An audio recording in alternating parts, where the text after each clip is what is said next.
Pray God, please help me live this day. Bring peace and joy, let these memories stay. And this I know, to love her always.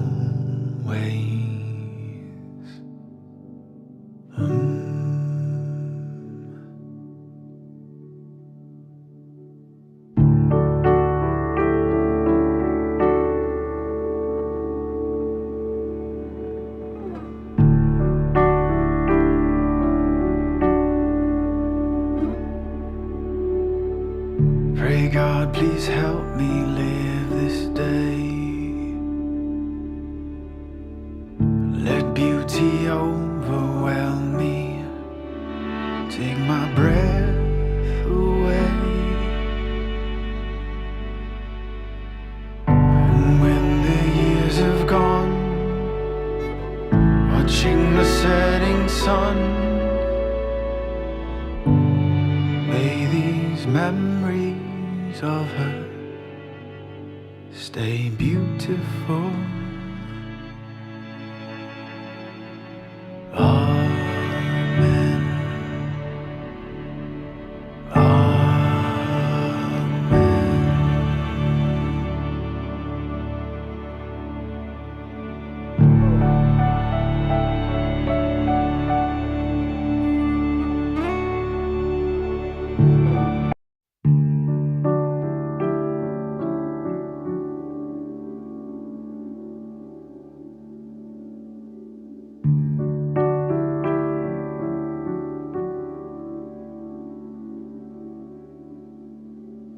Pray God, please help me live this day.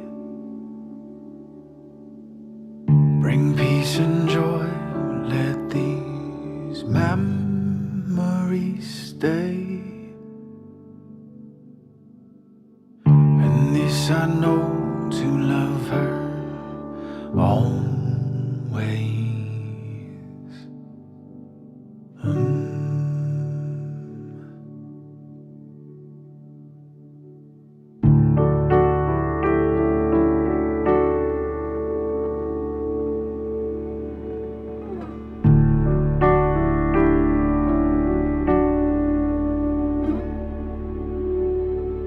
Pray God, please help me live this day. Let beauty overwhelm me, take my breath away. And when the years have gone, watching the setting sun, may these memories of her stay beautiful. Amen.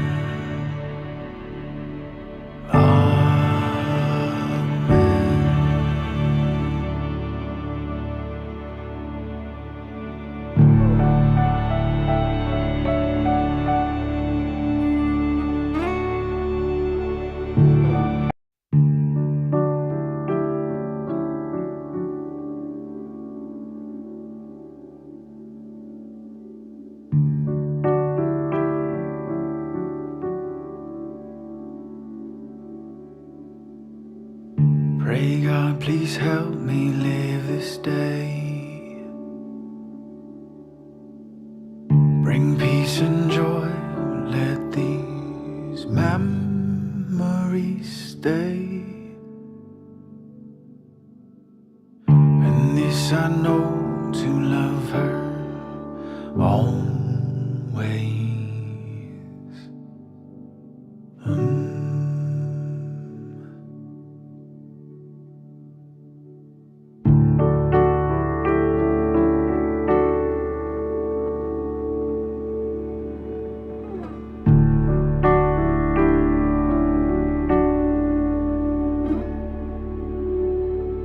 Pray God, please help me live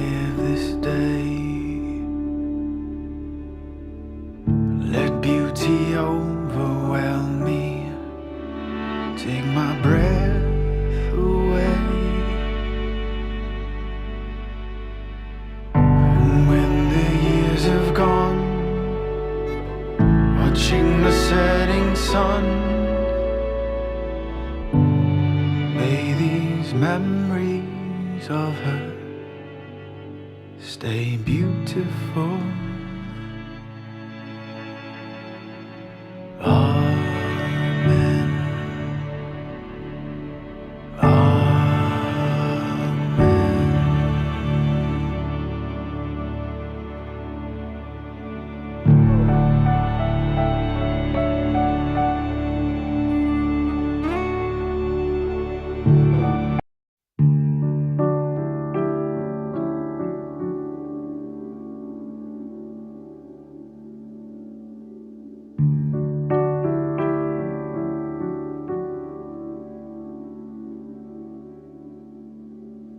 Pray God, please help me live this day. Bring peace and joy, let these memories stay. And this I know, to love her always.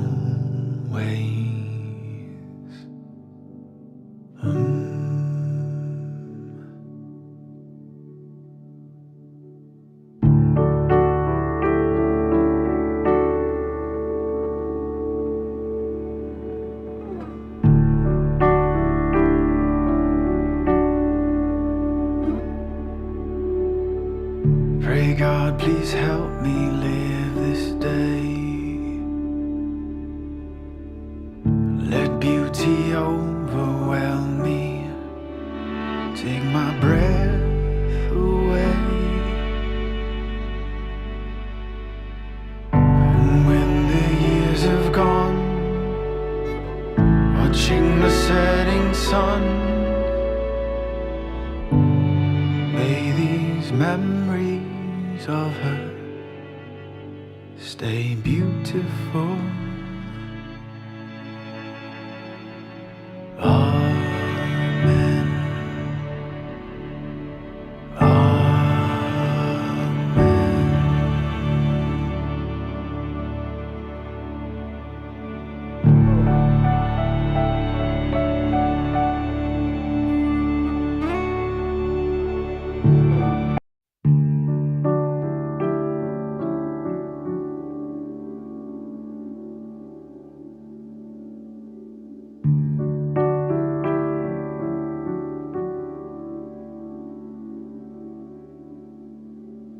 Pray God, please help me live this day.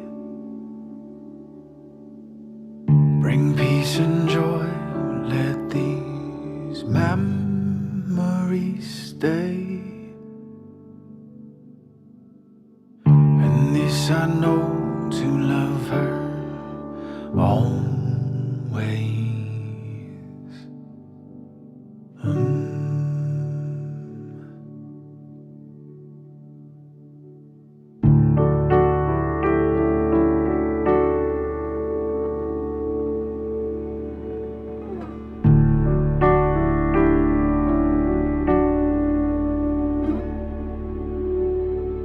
Pray God, please help me live this day. Let beauty overwhelm me, take my breath away. And when the years have gone,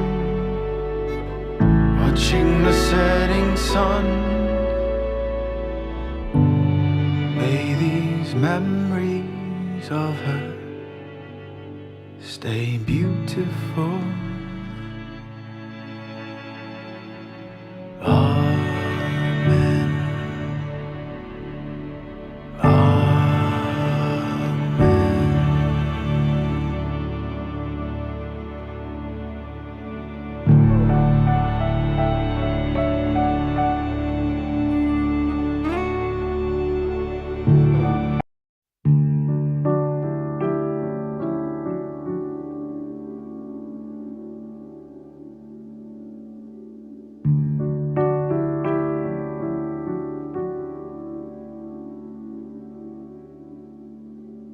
Pray God, please help me live this day.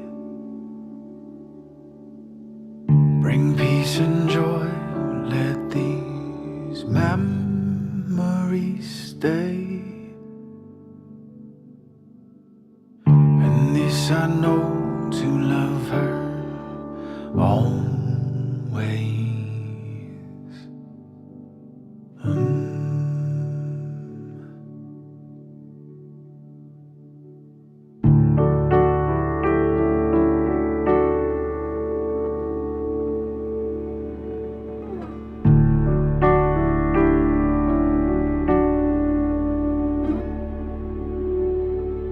Pray God, please help me live this day. Let beauty overwhelm me, take my breath away. And when the years have gone,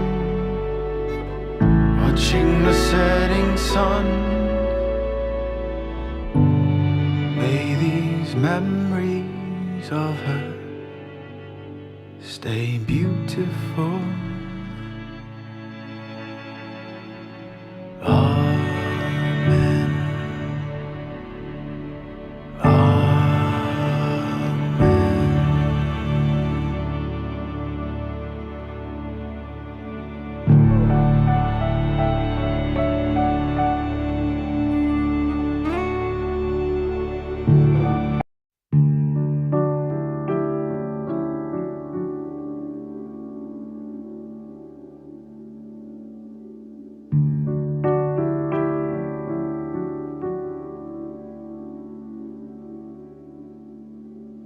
Pray God, please help me live this day. Bring peace and joy, let these memories stay. And this I know, to love her always.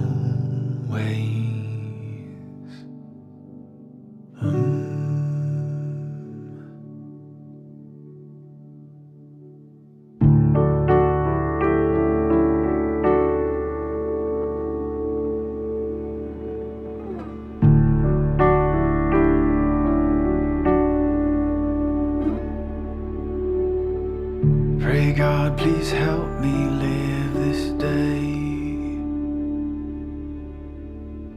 Let beauty overwhelm me, take my breath away.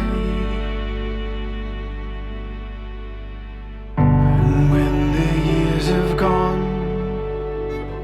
watching the setting sun, may these memories of her stay beautiful. Amen.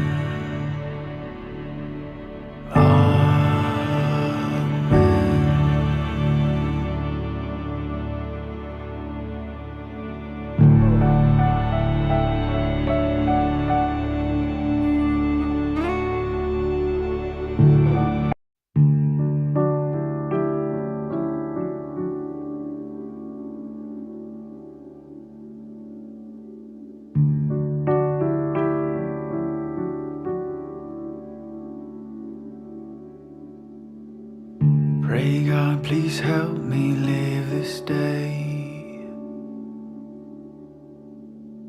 Bring peace and joy, let these memories stay. And this I know, to love her always.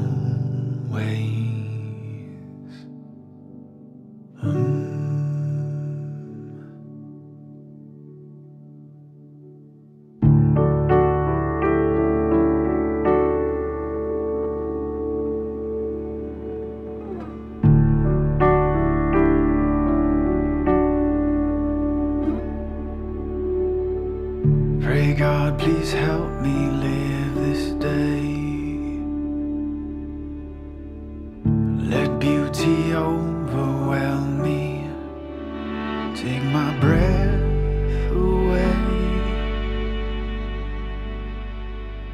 And when the years have gone,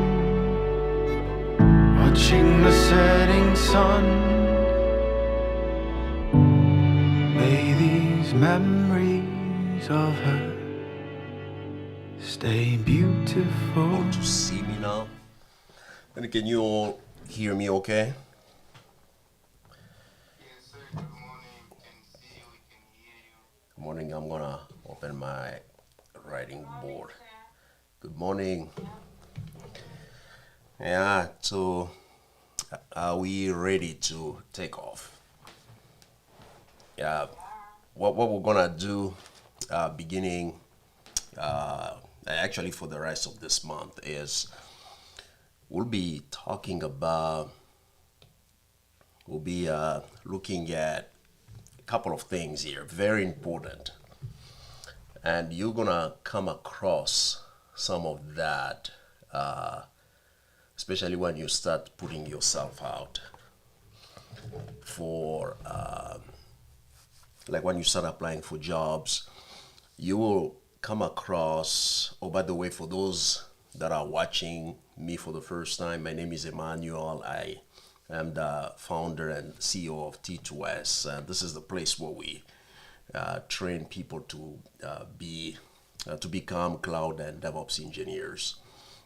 And every week we will get to meet. We'll continue meeting together. And I think I've told you that soon there's going to be a complete course on how you can move from a beginner as a DevOps engineer to being a master. So you're gonna have to learn about 20 plus DevOps tools. There will be some introduction to, so you're gonna have access to Linux, because Linux is the foundation of what you'll be using as an engineer, DevOps and cloud engineer. And also you will learn a little bit of AWS, and then the rest is just DevOps tools. So that course should be, God willing, live, up and live, sometime towards the end of this month here. That's my goal. And then probably even sooner. So it's gonna walk you through the steps on how, I mean, it doesn't really require you to have any IT prior experience. It just come as you are. So you take that course and then you continue watching, joining everybody else with me as we meet every week, as often as possible, to continue looking at projects. So what we do, like today, beginning today, we'll be looking at what we call an e-commerce platform.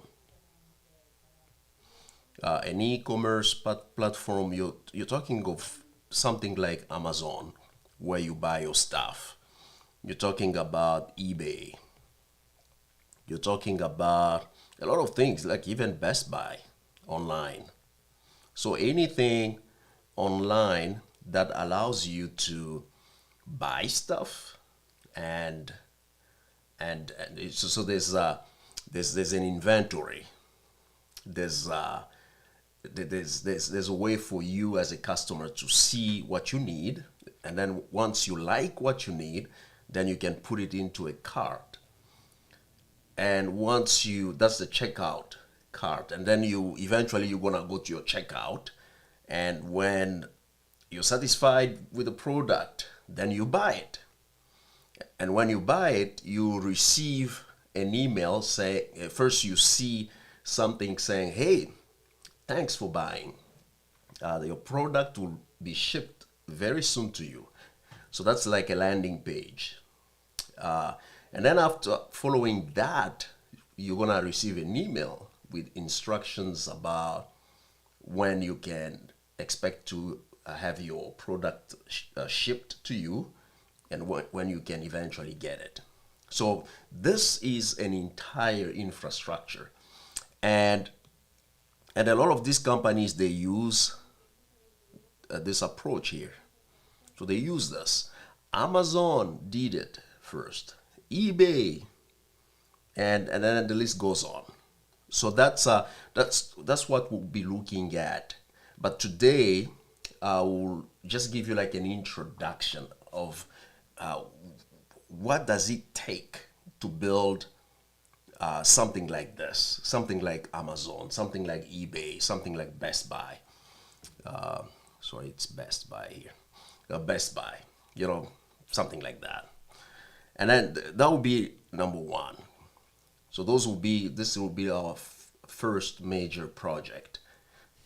And second one would be when you start applying for jobs. A lot of companies, they use what they call Active Directory. Has anyone ever heard of Active Directory? You can just unmute yourself, say something, or put something in the comments.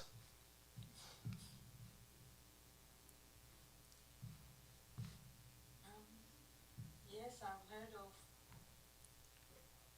but I didn't study it that much. Mm-hmm. I've seen it in the when I'm doing when I'm applying for a job. Yeah. Some of them are required to know the Active Directory. Yeah. Active. Anybody else?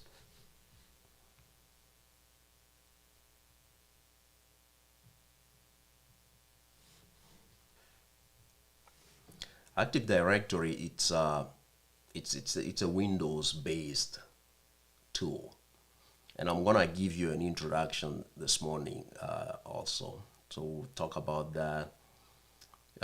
It helps control your network, kind of like authentication on in your given environment, and also it helps manage users and systems in that specific environment.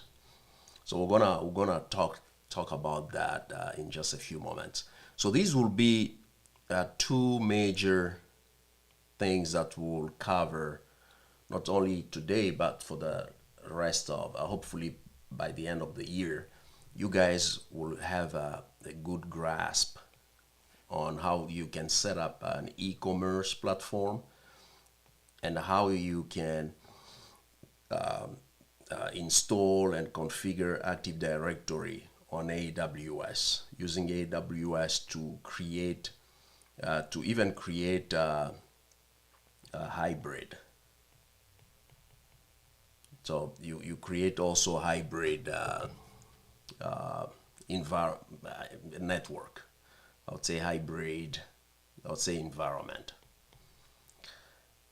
So we're gonna work on these two things. Let's start with Active Directory. Anybody has any questions before we move on?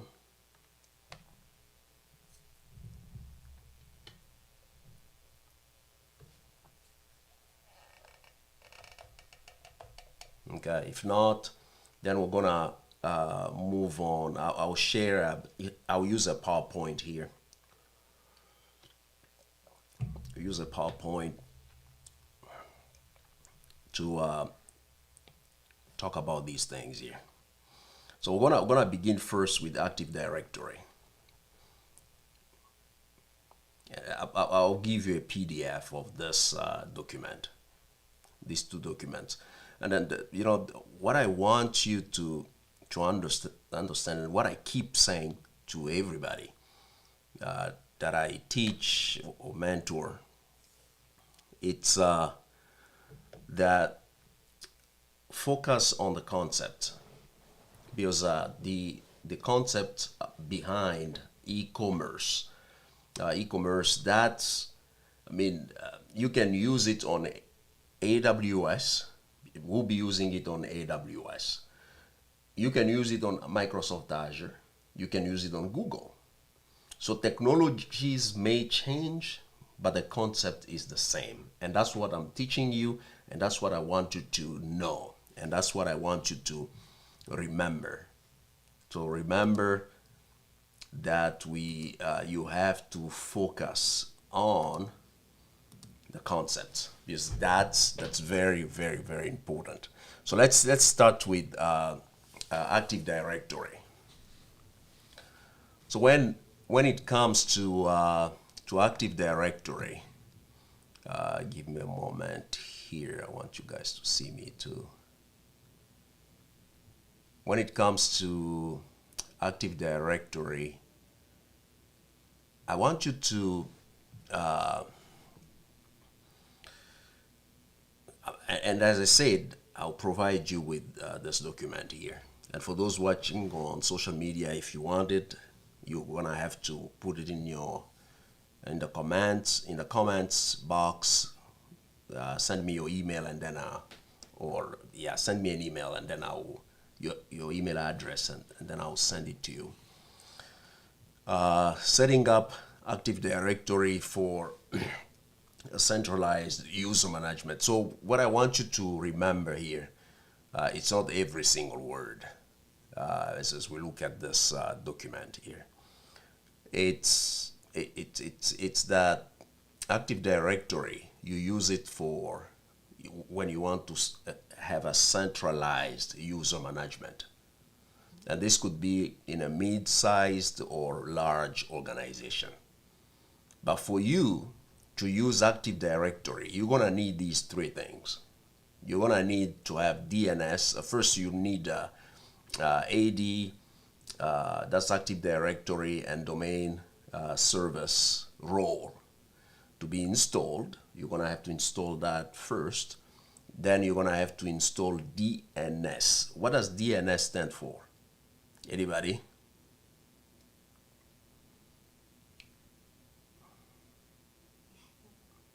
Domain name system. Yeah, domain name, system or server.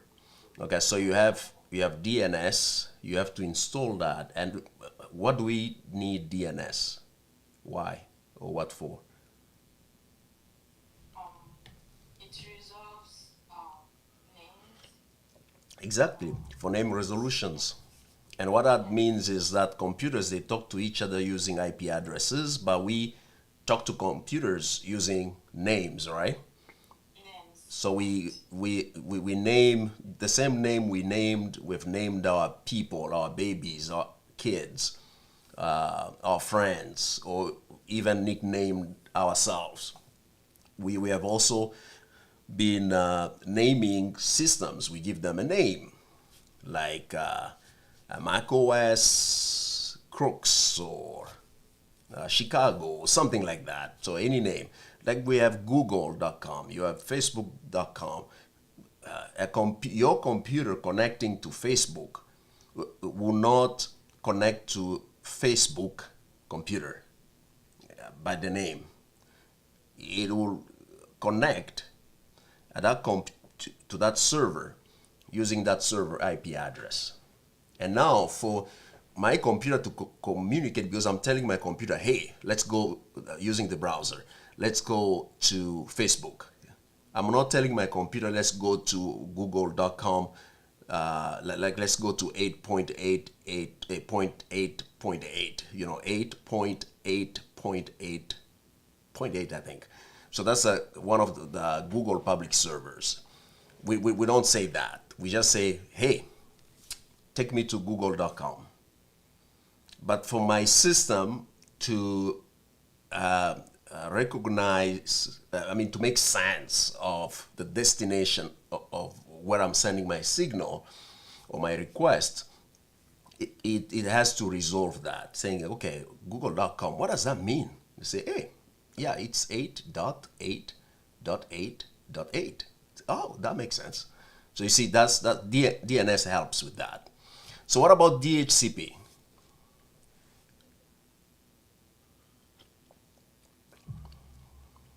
So DHCP, that's dynamic host control protocol. It helps with dynamic. It's a server that you install on your system, or a feature that you install on your system, which will dynamically assign IP addresses to the systems that want to connect to your network. Does that make sense? Yes, sir. So this is what it is. We're talking about AD, right? Which stands for Active Directory. For you to install this, you're gonna need AD, Active Directory, DS, Domain Service. You're gonna need that. That would be number one. And then number two, you're gonna need the DNS to be installed, and that's domain name server or service. Okay. And number three, you're gonna need DHCP, which stands for Dynamic Host Control Protocol. This is to resolve names. And then we're talking about names of systems or computers. And this is to dynamically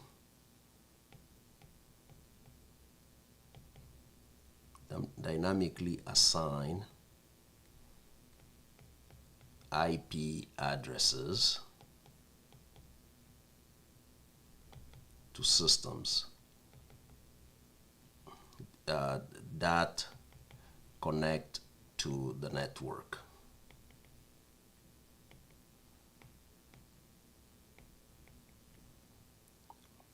Like in your home, you have a modem. So every time you have a guest and they ask you for, what's the password again of your Wi-Fi? You give them the password of your Wi-Fi. That's the kind of like the door. You're giving them access to your network. And once they enter the password, they're gonna send a request to your system, your network system, to say, hey, I want to connect. And then when the system says, okay, it looks like they have the password, they have authenticated themselves. That's why we use a password. Now, the DHCP, which is also attached to your modem, to your system for your network at home, will assign an IP address to that cell phone or tablet or computer that wants to connect to your network. Does that make sense? So it's gonna assign that dynamic IP. And dynamic IP address means that the IP, what's the difference between a dynamic IP address and a static IP address? Anybody? Yeah, dynamic will change every time you turn off and want to turn on back, but the static will stay even if you turn off or restart the computer. That's point number one. So point number one, a dynamic IP address changes every time you disconnect from the network and want to reconnect. You get a new IP address. A static IP address, it doesn't change. And the second difference between a dynamic IP and static IP is that dynamic IP, it's an IP address that DHCP server assigns to a system. Okay, so it's automatic. When you want to connect, you authenticate yourself, then DHCP will assign you an IP address. A static IP address, who assigns that IP address to a system? The administrator. Exactly, the administrator will assign that IP address. We're gonna go through this. It's gonna be a very nice project, and part of this project, you're gonna learn a big component of Windows administration because we're gonna set up a Windows server on an EC2 instance on AWS. So you're combining cloud and Windows at the same time. You see, so it's a very good skill to have, and then also to add to your resume. And then after that, this will take like probably just a week to work on this project. It's not a big project, but you're gonna make, yeah, it's an easy project. So this is where we are, and we're gonna install those three things, and this will kind of like give us an idea. This is like a walk through about in terms of the steps. So first we're gonna prepare the environment. As I said, instead of because you can do this on premises, meaning using a physical server or a hypervisor, meaning a virtual machine, or you can just do it on a cloud platform. And in our case, we can use EC2 instances, or just we can do it on Azure, but for the sake of our project, we'll focus only on EC2. We will install Windows Server on EC2 and then configure the Windows Server. By configuring the Windows Server, we set a static IP address, and then we join the server to the appropriate work group. And number three, we'll install the required features, which I've just explained to you: ADDS, DNS server, and DHCP. You know, what you're looking at here is if the company is looking for someone to help them, someone who has experience and expertise on Active Directory on using AWS to set that kind of environment, and then a centralized way to manage users and systems. This is what you need to know. Just looking at this screen here, this is it. This is the concept. This is what you memorize. This is what you say to people. Every time they ask you about Active Directory, this is what you have done. And that the same process that we'll be using to do this on AWS, it's the same process you'll be doing pretty much when you do it on premises. Not very different. And this is what we're gonna do. We install the role, promote to domain controller, then we verify the configuration, and then we're gonna configure DNS and DHCP. DHCP will also help us define and configure the IP address range. So we can say, for this specific network, only these IP addresses will be granted access. Okay, so that's you define that using DHCP. And the last thing that we will do is to set up VPN. Has anybody ever heard of VPN before?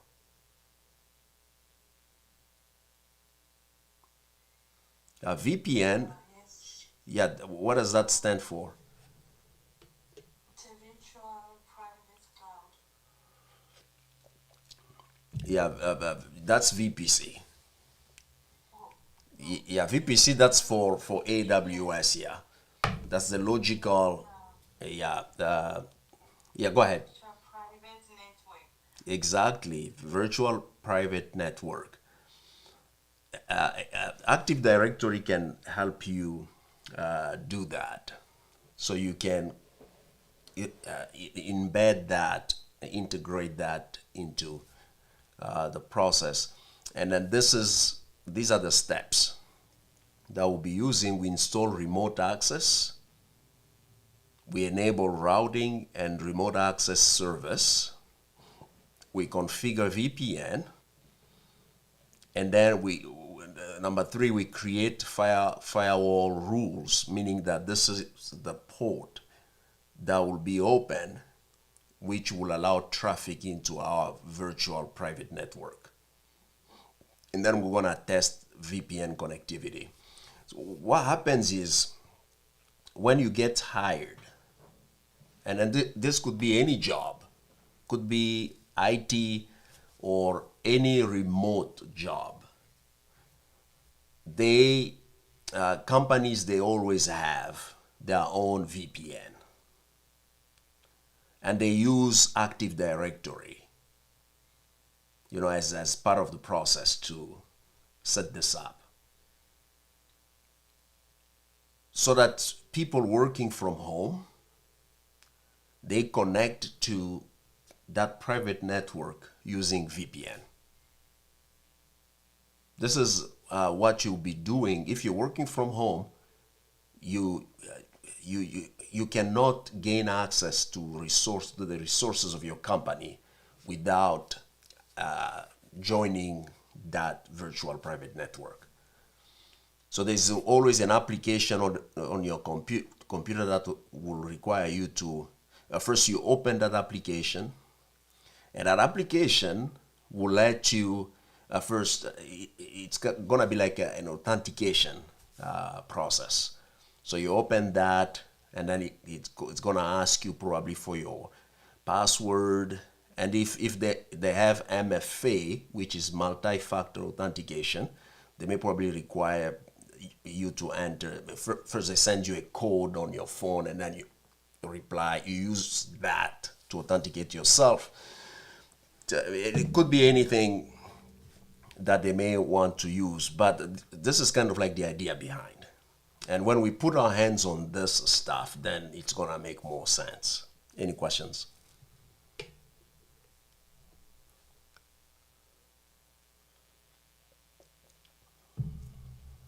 Okay, so moving on, and this is what we do when we have Active Directory. We can create, after we set up everything, then we create OUs, that's organizational units. You're gonna hear about organizational units even on AWS. When you use, when you set up AWS organizations, that's a service on AWS. You will also create some organizational units, and this is a way of grouping users, computers, and groups. Right? So you may have HR, you will have sales, you will have IT, and so on. And then Active Directory will also allow you to configure group policies, meaning these are GPOs, like group policies.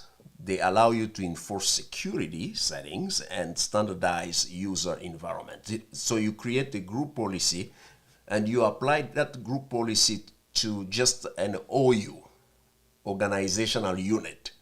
In this organizational unit, you may have some, departments and subunits, so they will all inherit those group policies. AD also allows you to create user accounts and assign them to appropriate groups for resource access. And then, of course, we'll test and verify the setup when we put our hands on this project. And these are the benefits of using AD that you guys can read on your own. Any questions? If no questions, I'm gonna move you to, we're gonna talk just a little bit. As I said at the beginning, I'll give you, this is like an introduction into the two major projects that we'll be working on. We have talked about Active Directory. So now let's talk about, and I'll share these with you all.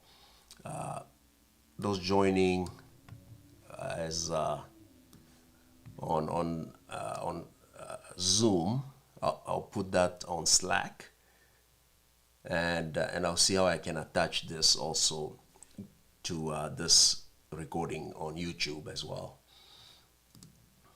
All right, so now let's jump into setting up an e-commerce infrastructure with Terraform. This will be our first project that we'll start working on as of next week.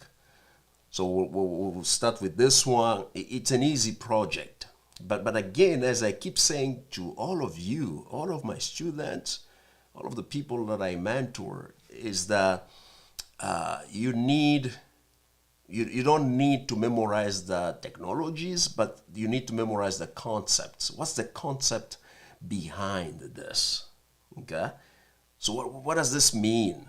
I mean, how do I set this up? Because you can set this up on AWS. You can set it up on Microsoft Azure. You can set it up on Google, IBM Cloud, or Oracle Cloud. You can set it up on a variety of platforms, and using different, a wide variety of technologies. So you don't need to memorize the technologies, but memorize the concepts.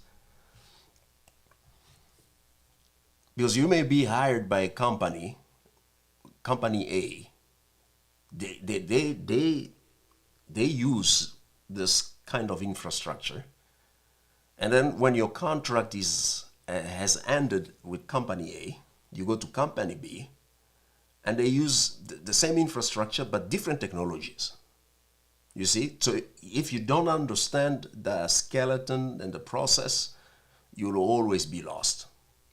You have to understand the backbone of this infrastructure, and that's kind of like my goal here. So I want you to understand the skeleton, and then when you talk about e-commerce, you're looking at one way. First of all, you have the back end, and then you have the front end. All right.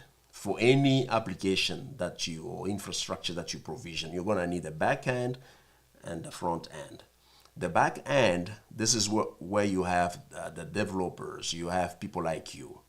And then the front end, you also have operations teams there, team members of your company.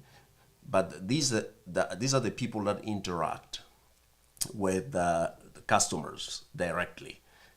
Meaning that they expose this application and they make it available to customers. And we're gonna go a little bit deeper as we go along. So the infrastructure interview would be you may use S3 to host your static website, and then this static website will be distributed globally by using CloudFront. Okay, so we're talking about AWS here. So S3, that's your storage, but instead of storing your data, but here you just make that S3 bucket to become your static website. So it hosts your static website. And how do people connect to your static website? That's something that you're gonna have to define. All right, and then to allow people to connect to your static website from anywhere around the world, you're gonna need to use CloudFront. Okay, so keep that in mind. S3 bucket to host my static website, and then CloudFront to allow people to connect to my website from anywhere around the world. Then you need the backend store. So let's say this website, I mean, since it's an e-commerce, you're gonna need inputs from your users. Where do you store anything that you input? All of that data you're gonna store it on a relational database service, RDS. You're gonna store that there. It's scalable, it's very reliable, it's cost effective. So it's very resilient. So you have that, keep that in mind. And now, when somebody accesses your website, and let's say you're asking them for their name, first name, last name, phone number, and so on. So how do you get that or capture that data? This is the processing, the form processing. It's a component that you can add to your infrastructure. But what tools do you use to do that? We use API Gateway. We use Lambda, and we'll talk about that as we go along.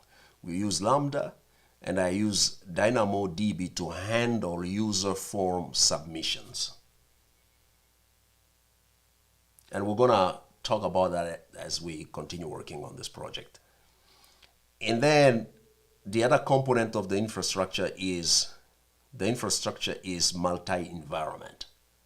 So we use modular configurations so that we don't have to write the scripts for every environment. So these modules, they're the same in the dev environment, they'll be the same in the stage environment, and in the production environment. And just this slide can at least help you get started working on building an infrastructure like this. Any questions?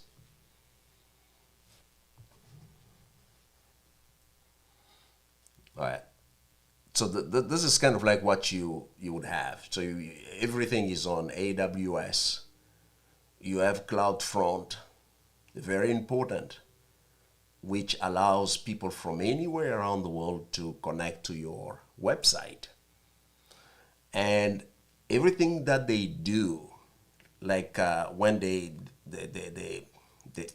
purchase something or they put something into the cart, in their cart before they check it out, you get a notification. You can set your infrastructure to notify you that, hey, somebody put something in the checkout cart, but they didn't, let's say they don't want to act on it for 2 days.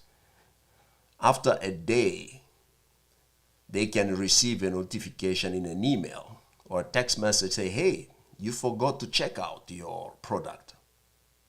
I don't know if has this happened to somebody?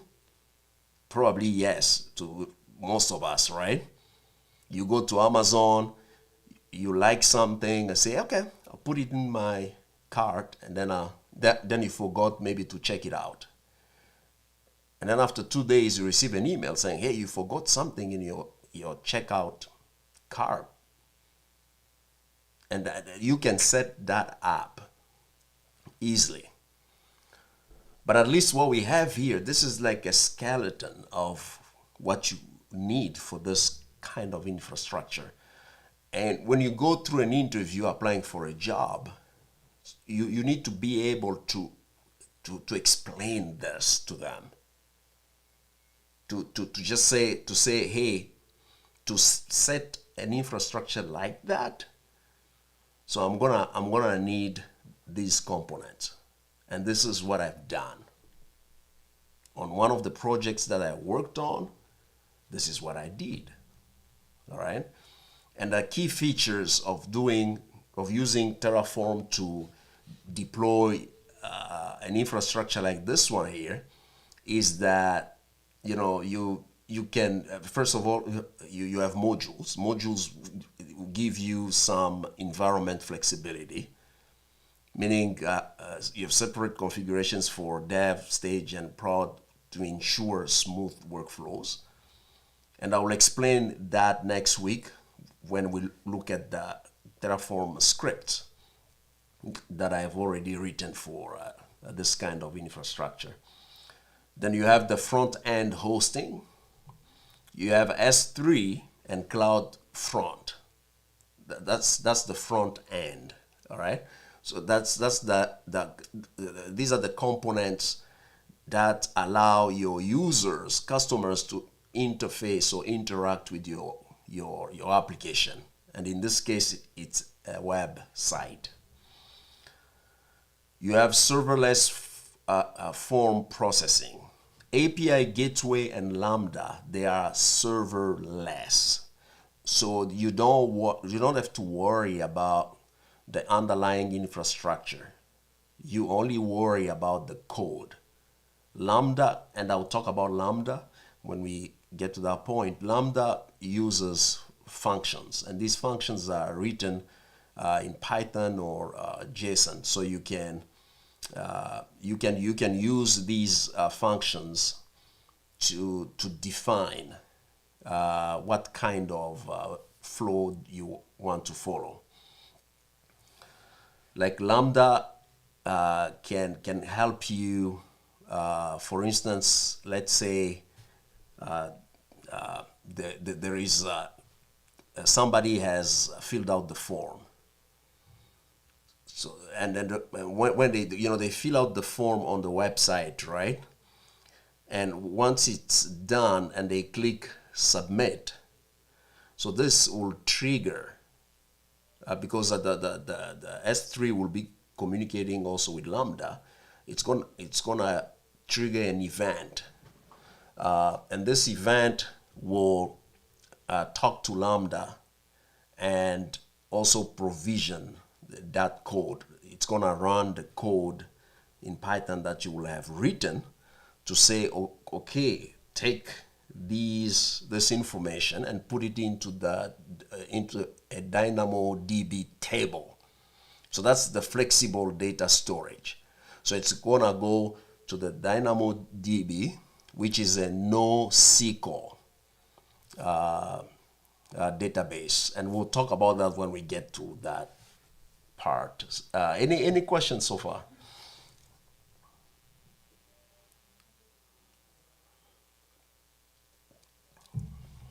As I said, I'll put this on Slack. You guys can take a look at this on your own. It's just a few slices or slides, not slices. I think yeah, it's almost noon here. I'm hungry.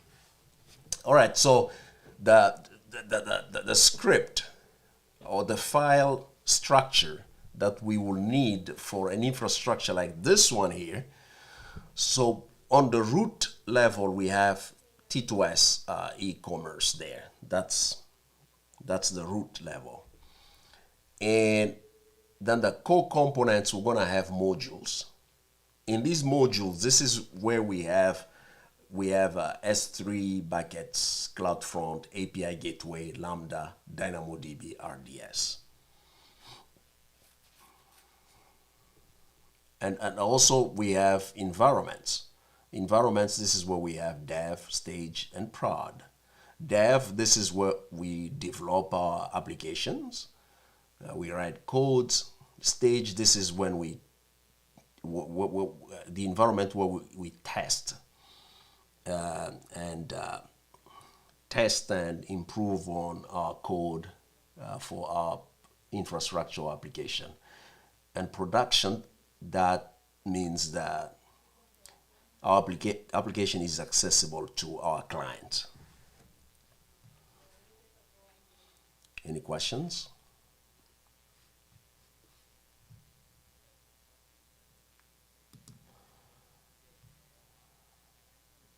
Okay, if not, I think I'm gonna go to the next slide here. You're gonna need Terraform installed on your system. You need AWS CLI because when we write the code for the Lambda service to use, we're gonna have to zip this code we zip it, and then we should be able to use it. And I will explain some of those when we get to that point.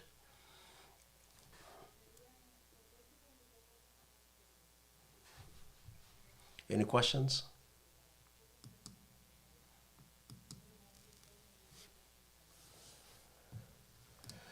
Okay, so talking about the deployment process, this is what we will do. The repository is already on GitHub. So you go to you just git clone the URL of the repository. And after doing that, if let's say you're doing this in the dev environment, then you're gonna have to navigate and go to the environment and then go to the dev folder or directory.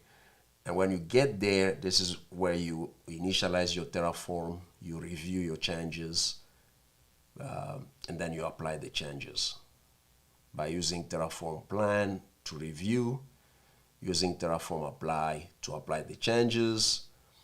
Then you're gonna get the outputs, the CloudFront URL. The CloudFront URL will, this is what what your clients will be using, right? So this is like your domain, and this is the endpoint that they'll be using to access your application, your website. So you're gonna validate that, and then you have also the API gateway. You have the RDS endpoint. The RDS, you're gonna have to you'll get the login credentials and be able to get into your storage instances to see what you have there. Okay, so this is a process, and just reading this, and let's say you work on this even once, somebody can just wake you up tomorrow and say, hey, explain to me how you can set up an infrastructure like this one here. And again, because you understand the process, you understand the makeup of the infrastructure, you understand the concept behind every step. That's what you need. That's what you need, because on AWS you use different technologies, on Azure different ones, and Google different, Alibaba, IBM, Oracle Cloud, it's gonna be different depending on where what cloud computing platform you're using. All right, questions?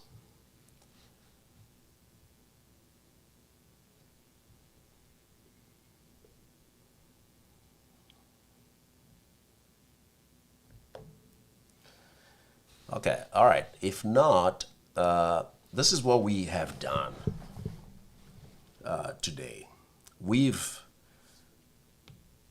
talked about, first of all, e-commerce here, how you can set an infrastructure like this one here. So that's number one, and that will be our first project. So we want to work on that first. And then secondly, we're gonna work on AD, which stands for Active Directory. How we can do this. Let me say here. How we can do this on AWS. You see, that's kind of like, that's the plan that we have here. So we want to start first. Next week we'll start with this one here. We'll start with this one here, and then once we're done with that, then we will go to this one. And this, the reason we're doing this, a lot of companies today, if not, I mean, most companies, mid-sized companies and big companies, they use AD. And I told you that because they use AD, you will be able to take advantage of these services here. This is Active Directory domain service role. You're gonna have to install that. You're gonna have to install DNS. You'll install DHCP, and then you're gonna create your own VPN. And then VPN, it's to give your employees secure remote access. DNS will resolve names.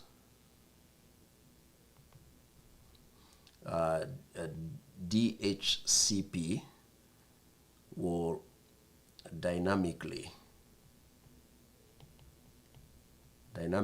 assign IPs to systems. So this is what you will be doing, and this is why this is very important to know. And we're gonna install it on an EC2 instance. So we install Windows Server, which you can do.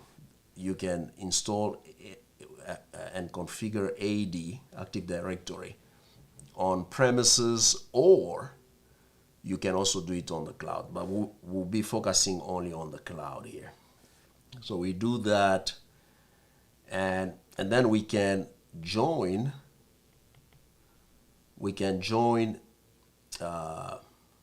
Other systems to the domain. So, and I'm gonna show you how you can do that, and then this will give you some expertise in Windows administration. Any questions? The session will be short today. Any question?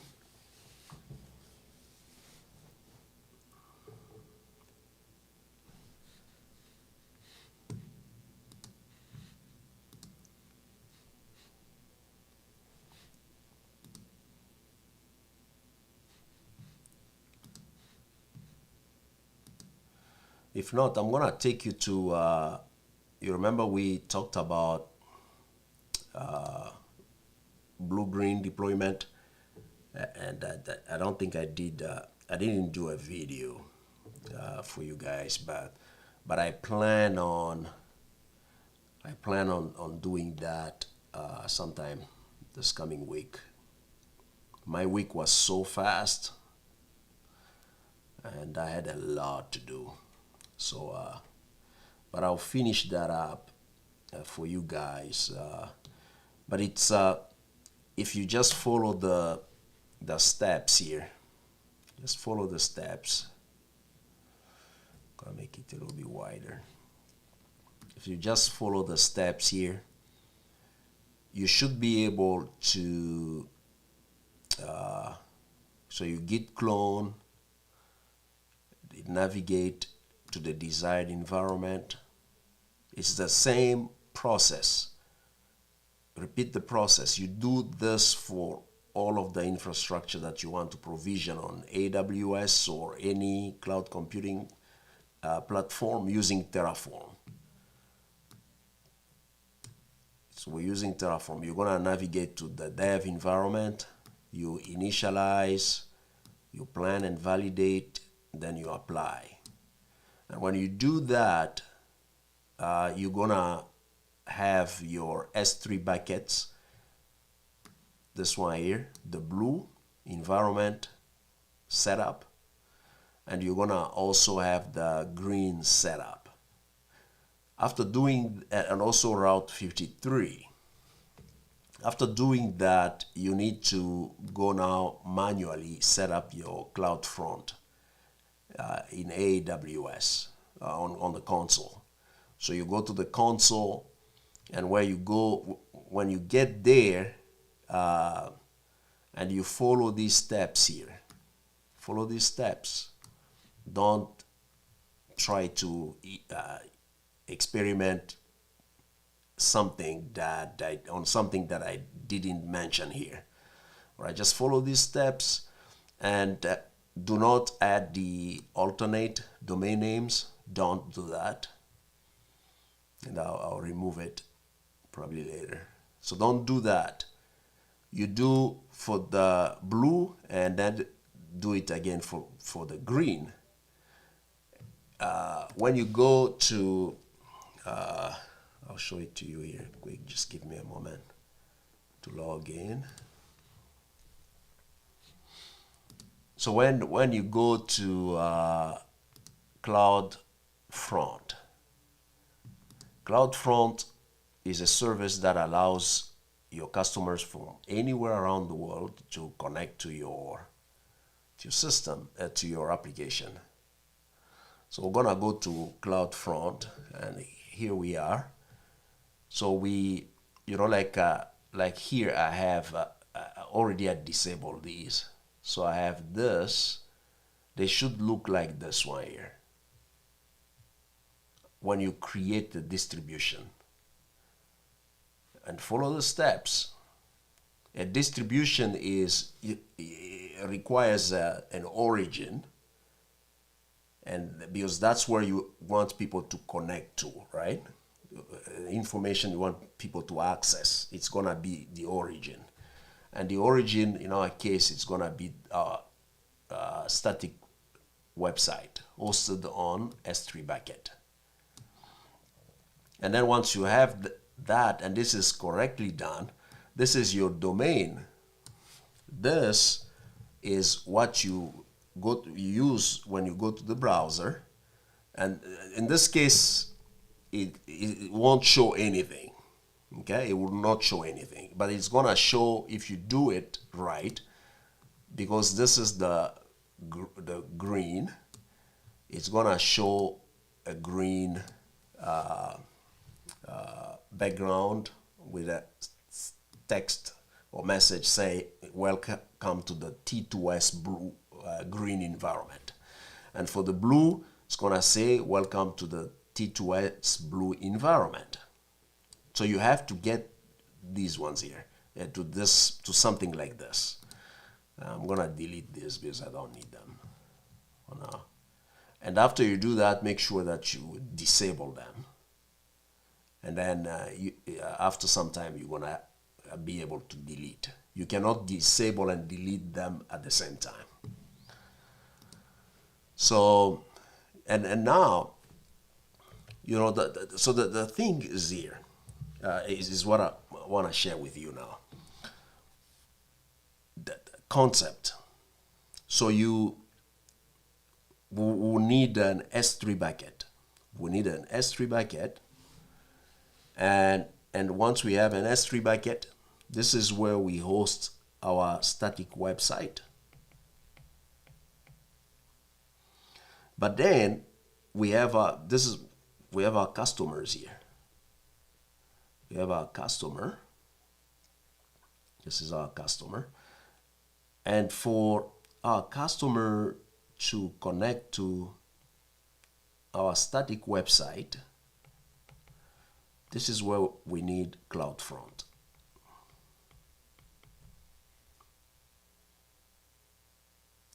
And CloudFront provide a domain name. And it is the domain name that we will provide to our customers, saying, hey, this is how you can access our application. I'm gonna say web app. And then, remember, this domain name isn't really what we want, right? It's a combination of words and letters and characters that AWS provides to us automatically. So the AWS generates that.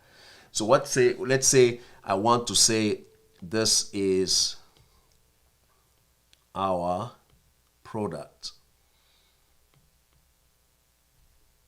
and I want to use this domain here. And for me to connect that domain to CloudFront, I'm gonna need Route 53. Route 53 will allow me to use a custom domain.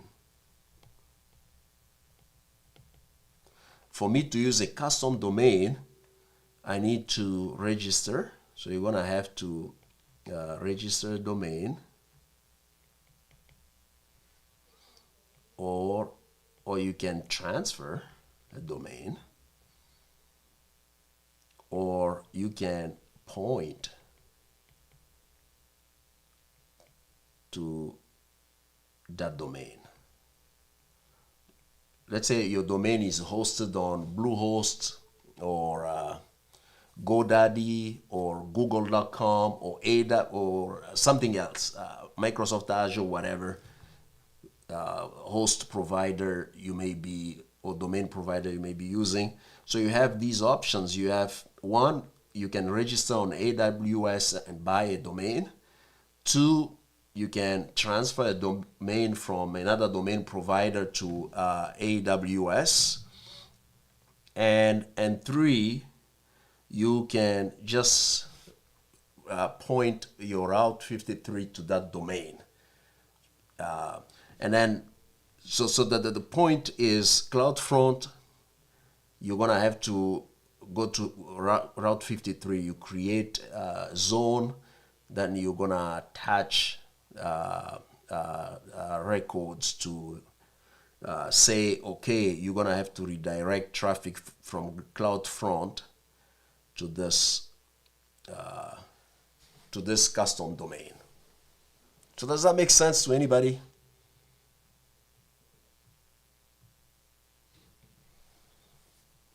Yeah, it's making sense. Yeah, so the key point S3, this is where you have your web app.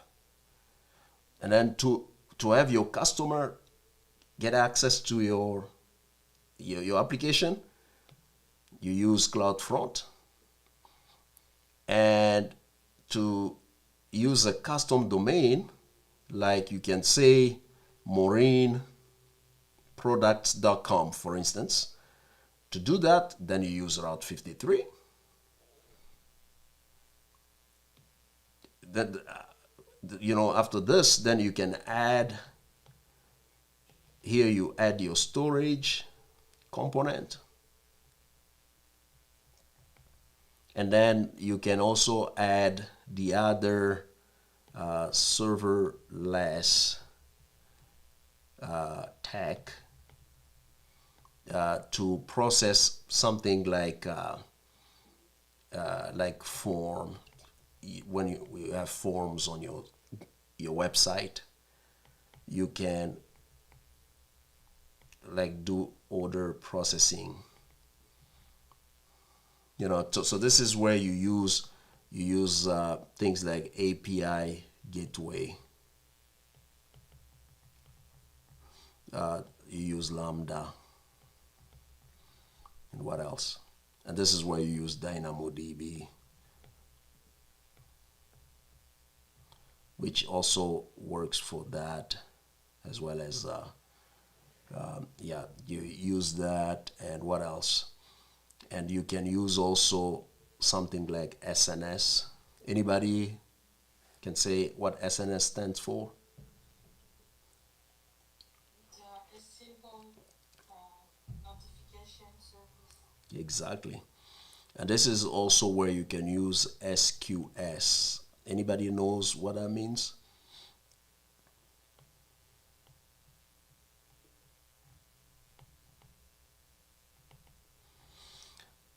So you can use message queuing tools. SNS, that's for publishing, and SQS, that's for queuing. Okay, so, and you can add more, but these are kind of like the key things here: API, and that, and this, and this.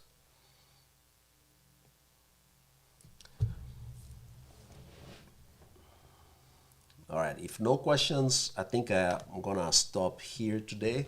This was like an introduction, a big introduction to the two major projects that we'll be working on.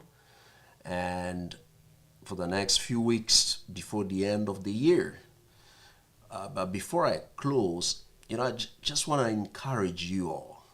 I really want to encourage you all on the fact that things are opening up, companies are reaching out to people, and at the same time, a lot of people understand that IT is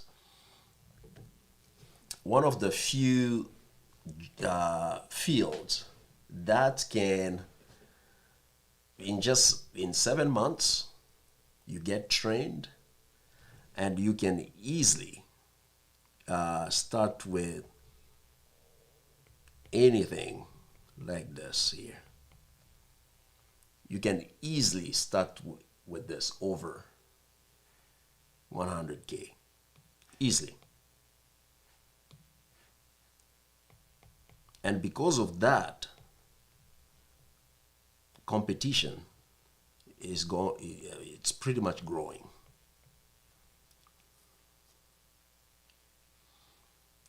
A lot of people understand that IT,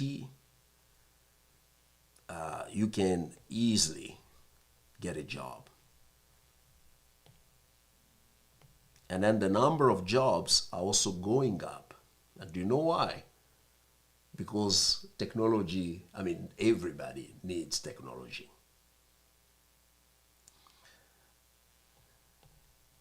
Two areas that I really want you to focus on. And that's the reason why I stopped teaching Linux. So there's a cloud, there's DevOps, and the new one is machine learning.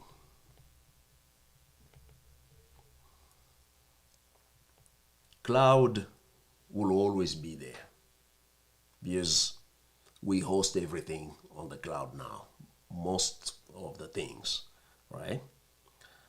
DevOps, companies will always need DevOps engineers. Machine learning, this is kind of like the backbone of AI, the artificial intelligence. It's also going. I remember a few months ago, there were a couple of people, I used to, recruiters, I used to interact with them like 3-4 years ago. And they, one of them or two of them, they said, "Hey, do you have some skills here?" I say, "No, it's on my list of things to learn." So it's very important. The other things that I want you to know and to really work on, take seriously scripting. So any way you can learn Python, like every day, just learn something. Learn something just every day. Learn something. Python, Java, and Bash. So learn these things here. Really. And this is the reason why, after doing a lot of work in this area, I discovered that the more you know, the better.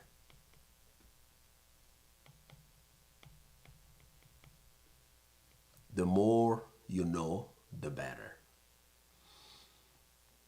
And when I talk about to know, I am not just talking about to do stuff. Doing stuff, it's one thing, but knowing stuff is another. When I talk about knowing, it's mastery of skills. And this is what I'm teaching you. This is what I advocate for. I want you to master skills. Mastering a skill sometimes doesn't mean that you have already worked on that, but you already know the skill. I mean, you know the concept.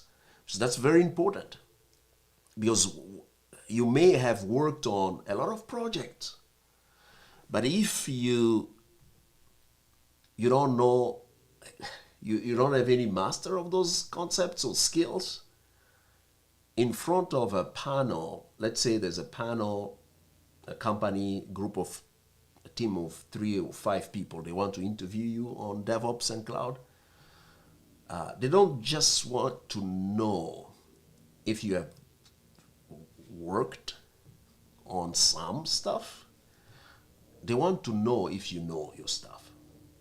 And that is mastery. And that's exactly what I'm aiming at through my DevOps class, a course that will be live hopefully at the end of the month. And that's my goal. And I encourage you, strongly encourage you, to begin working on your goals for 2025. There's a scripture in the Bible that says, write your vision down. Write it down. Where do you want to see yourself in 2025? Because you have to begin with to be, because this is going to define your becoming. It's going to define your doing. It will also define your, even what you will have, like possessing. So your focus should be, who do you want to be next year?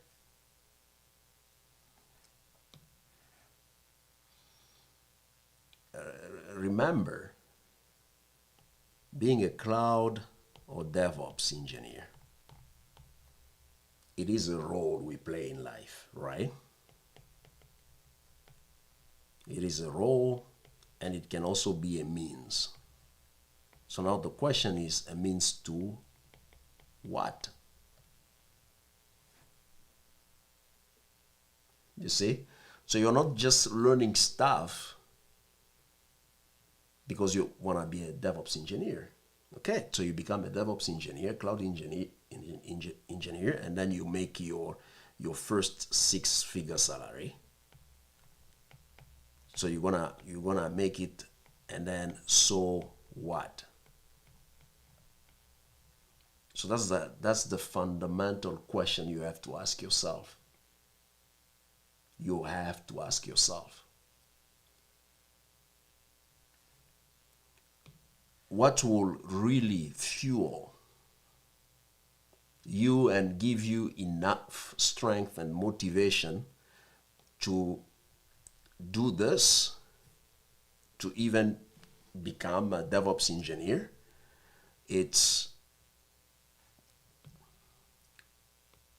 You have to define this. You have to define, who are you? Who do you want to be next year? It's very important. It's going to give you a sense of purpose. When you wake up in the morning, you know what to do. because it's about being. When you wake up in the morning, even if you don't have money, you have nothing, you're broke, because what you have doesn't define who you are, but who you are defines what you have or what you will have. It defines how you use your time, how you use your relationships. It defines everything. When you understand who you are now and who you want to be next year, you will begin having and gaining some clarity about how should I use my time every day? What kind of people do I surround myself with? Who should I talk to? I mean, there are people that I talk to because I'm clear about my boundaries. They are my friends, but a different kind of friends. I see myself as a missionary. So there are some people that I talk to that they may call me anytime, not in the evening. Of course, they know that they can't call me in the evening because I'm not going to answer. It's just my time with myself and my family at home.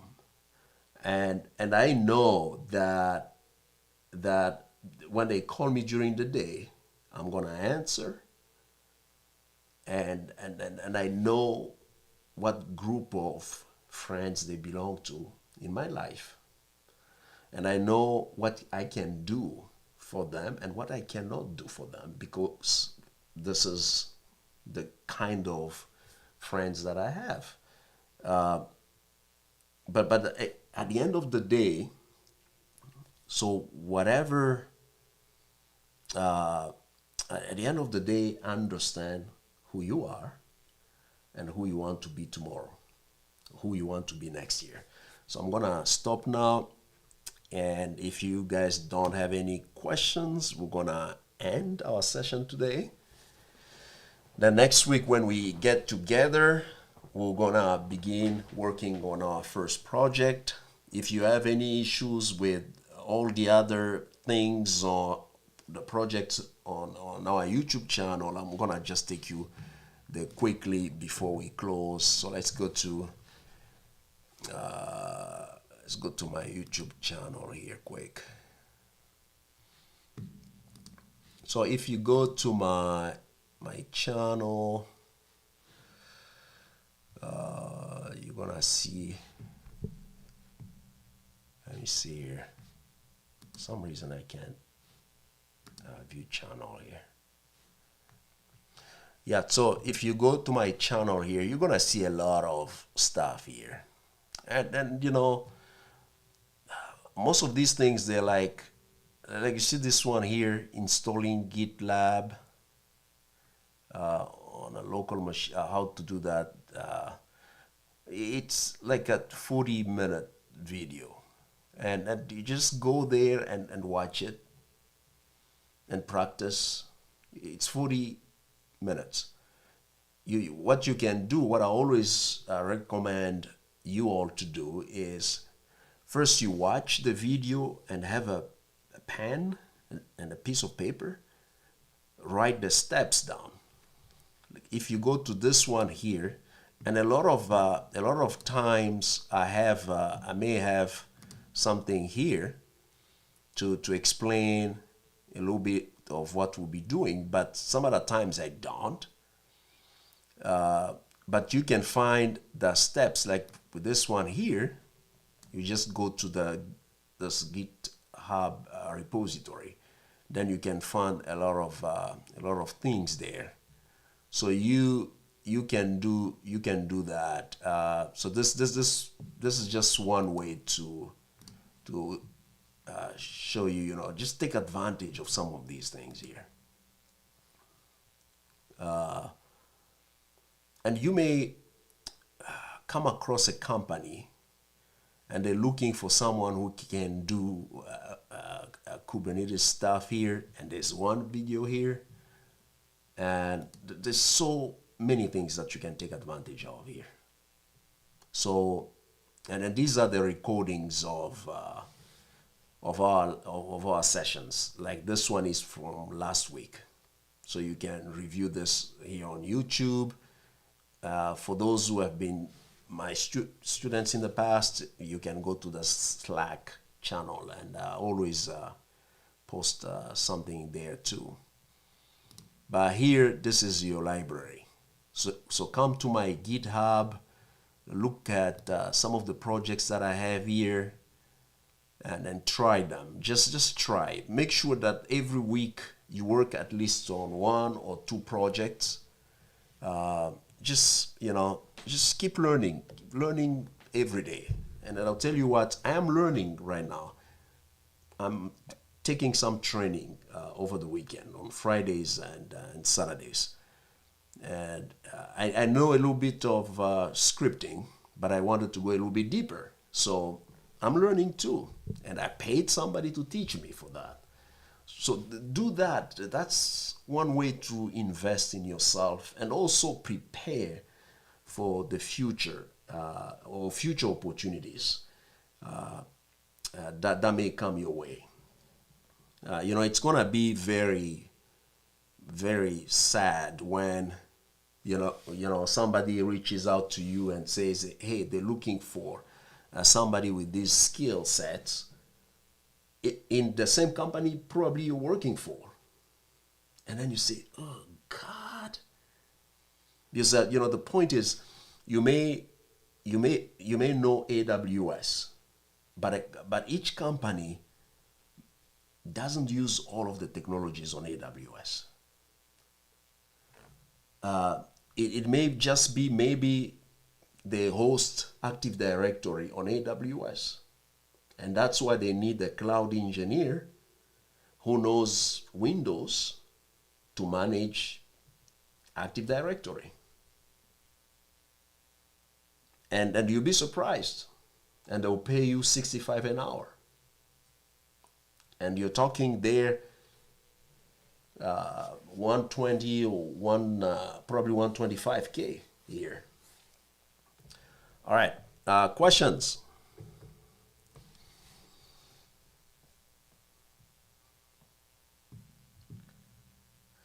All right, if not, then you all have a good weekend.